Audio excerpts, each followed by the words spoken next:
Well, let's talk about columnists Kirsten Powers and National Review editor Rich Lowry. Both are Fox News contributors. Thank you for joining us. Thanks for having us. Good morning. So let's start with this. If you live in New York, you know all too well Mayor Bloomberg, also known as the nanny-in-chief. He's taken aim at all kinds of things, sodium in prepared meals. He's ordered chain restaurants to, post their calorie counts, ban smoking, ban on 32-ounce sugary sodas as well. The list goes on. Now he's taking his crusade onto gun control, and he's taking it into 13 states beyond New York City. Do you think he is, in fact, trying to buy America, or is he, providing some balance, a counterweight of sorts to the NRA? Kirsten, I'll start with you. Yeah, I think he's absolutely providing a counterbalance to the NRA. And I find Wayne LaPierre's comments just sort of bizarre. He's basically saying that the NRA can do what they do, but they can run ads, they can try to persuade senators to vote a certain way, but nobody else can. And I don't think running ads is imposing your will on people. I think it's running ads and letting people be informed and make a decision and being an advocate. Mayor Bloomberg's being an advocate for a position, and there's nothing wrong with that. Rich, what do you think?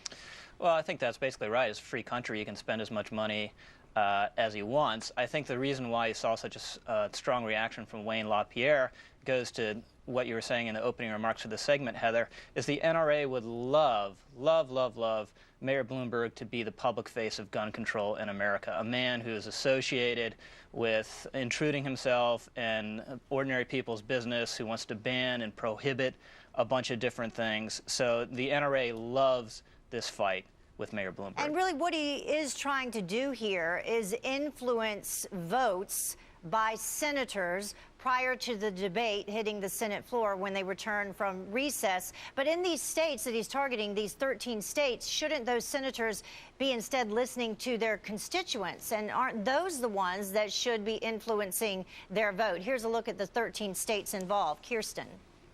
Yeah, they absolutely should. And if you looked at the poll that you put up, I would say that public sentiment seems to be in favor of most of the measures that the Senate will be voting on. So the least amount of support went for the assault weapons ban, and that was 51%. And that's not even part of the bill that's in front of Congress. So, I think that Mayor Bloomberg is actually, his advocacy is lined up more with the sentiment of the American people than what the NRA is doing. But look, I support the NRA's right to make their case and to run ads, but I do think they need to have a counterbalance, and they really haven't had a counterbalance. And that's why I think that they're freaking out about Mayor Bloomberg, is they haven't had anybody with the kind of resources to come up against them until now. Yeah, and Rich, he has used those resources successfully before, at least 2 House races, one in California last November, and then in the special House election just last month regarding former Representative Jesse Jackson Jr. Do you think this time around he can be successful on the Senate side, given, it's March, it's an off year? Do you think timing matters? Well, you're right. He's been able to influence a couple Democratic primaries, and maybe he'll be able to do that going forward. I don't think he's going to move the needle nationally. A couple things. One, the key to the NRA's influence isn't spending money. That's part of it.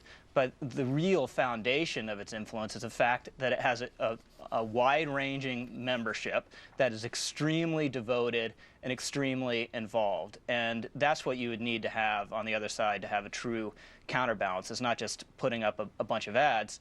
And a lot of these ads are targeting Democrats because red state Democrats are the problem. I mean, from Bloomberg's perspective, they're the reason the assault weapons ban is going to go nowhere.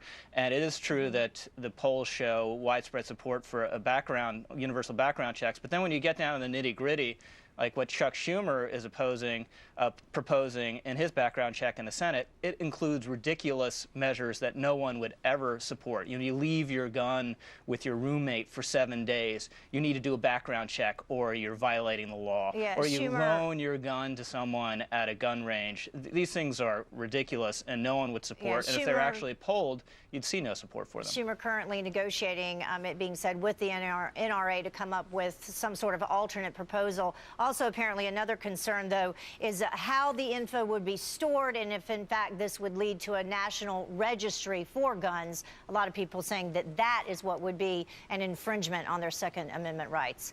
We'll see what happens. Thank you both for joining us. We appreciate it. Thank you. Thank you. Thanks.